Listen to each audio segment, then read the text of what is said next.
L'Union européenne a déjà été avertie, l'Allemagne étend les contrôles à toutes ses frontières. Une mesure exceptionnelle au sein de l'espace Schengen, prise de manière unilatérale par Berlin.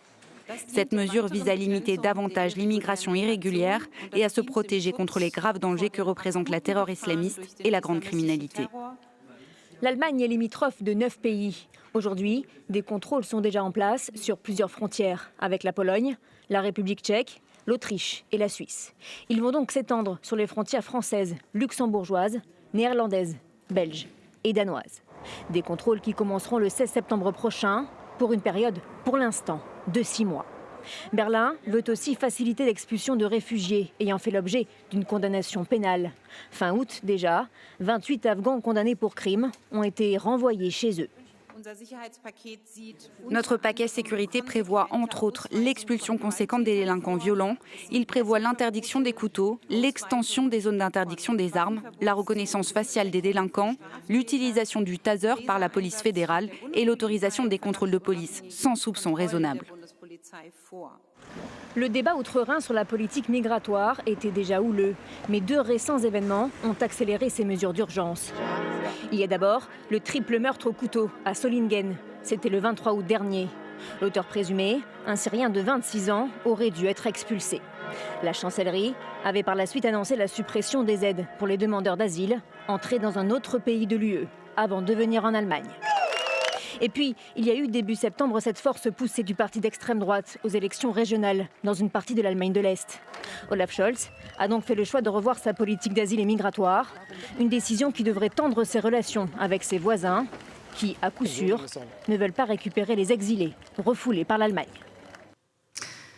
Bonjour Gauthier Rybinski. Bonjour Pauline. En août 2015, Angela Merkel prononçait cette phrase devenue célèbre « Wir schaffen das, nous y arriverons ». Elle qui avait décidé d'ouvrir grand les frontières de son pays pour répondre à la crise migratoire. Près de 10 ans plus tard, c'est un pays qui fait le chemin inverse ? Oui, ce qu'on a montré à l'instant sur la fermeture, enfin le contrôle aux frontières, établissement, d'abord c'est en creux un échec au sein de l'Europe. Ça veut dire qu'on n'arrive pas à s'entendre. Alors, évidemment, l'Allemagne force le trait pour faire cavalier seul. Mais vous avez raison de rappeler cette époque. Parce que s'est-il passé depuis ? Ce qui s'est passé, c'est que pour ce million de Syriens qui sont entrés, à une énorme majorité, la chose s'est bien passée. Mais pourquoi ? D'abord parce qu'on a imposé l'étude immédiate de la langue, en l'occurrence l'allemand. D'autre part, parce que la localisation de ces personnes a évité qu'il y ait des ghettos qui se forment. Quand on connaît les ghettos français, on sait l'importance que ça a. Et puis, surtout, quand vous considérez ces personnes qui ont vécu la guerre, qui ont été parfois persécutées, torturées, ceux qui ont traversé la mer ont eu affaire à des passeurs qui parfois ont violé les femmes, etc. Et vous voudriez que ces gens-là arrivent propres sur en disant « merci beaucoup ». Évidemment que ça pose problème. Mais qu'a fait l'Allemagne à l'époque ? Elle a mis le paquet, y compris financier, et surtout financier, sur l'aide psychologique apportée à ces gens. Le résultat, c'est qu'aujourd'hui, il y a à peu près 95% de ces personnes qui sont dans des situations de travail, qui ont fondé une petite entreprise, et les choses, globalement, marchent bien. Que s'est-il passé avec ceux auxquels on reproche des faits de délinquance ou des crimes? Simplement, ces gens-là, eux, sont arrivés et n'ont bénéficié d'aucune de ces mesures qui étaient de nature à la fois fédératrice au niveau de la population allemande et intégrationniste, si vous me permettez le néologisme. Donc, ces choses-là, si vous voulez, sont évidemment liées. Et de ce fait-là, aujourd'hui, l'extrême droite et le parti de Sarah Wagenknecht, qui se prétend de gauche, qui est une ex-marxiste-léniniste, ont beau jeu de dire stop à l'immigration. Évidemment, si ce n'est pas les mêmes conditions, si on ne met pas l'aide au niveau de l'attente que l'on a de personnes que l'on accueille, eh bien évidemment, ça ne se passe pas bien. Et du coup, vous avez un chancelier qui, ayant accompagné cette politique de bric de broc et un peu bancale, évidemment, se retrouve avec, j'allais dire, la nécessité des élections, de ce qui s'est passé la semaine dernière en Saxe et en Thuringe, mais il se retrouve dans la panade et il louvoie vers ce genre de thèse où il s'agit quand même de faire de la démonstration, parce que rien ne prouve que le contraire, le contrôle aux frontières, vous l'avez dit, Cécile l'a dit, 9 pays. C'est énorme. Contrôler l'ensemble des frontières de l'Allemagne, c'est compliqué, très compliqué, et donc il y a plus là un effet d'affichage contre une situation dans laquelle l'Allemagne se met elle-même.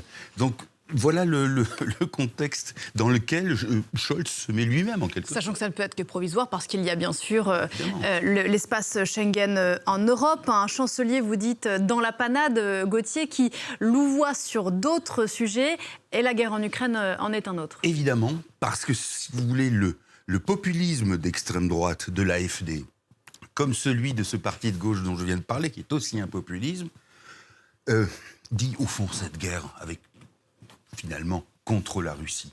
Cette guerre n'est ni faite ni à faire. Nous n'avons rien contre les Russes. Nous n'avons rien... Alors, pour Wagenknecht, c'est l'héritage fantasmé de l'URSS qui s'incarnerait dans Poutine, alors qu'aujourd'hui, l'un des pays les plus capitalistes au monde est la Russie, avec un capitalisme finalement de profit et non pas d'investissement, de spéculation et non pas d'investissement.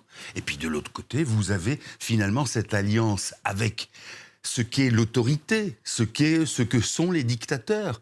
Et Scholz est obligé de courir après ça en disant vivement qu'il y ait des négociations. Ça n'est pas nouveau dans sa bouche. Ce qui est nouveau, c'est que ça vienne à un moment où l'Ukraine, qui est d'accord aussi à terme pour négociation, mais pour arriver à ces négociations, elle a besoin d'un sursaut militaire qui la mette en position de force. Or, que dit Scholz aujourd'hui ? Il ne parle pas du sursaut, il dit il faut des négociations. Et puis, de l'autre côté, ça n'empêche pas l'Allemagne de fournir des armes. Vous voyez que c'est vraiment une politique gribouille qui tire à hu et à diable, mais dont la substantifique moelle, finalement, on la cherche et comme on ne la trouve pas, ça laisse perplexe. Perplexe. Merci beaucoup, Gauthier.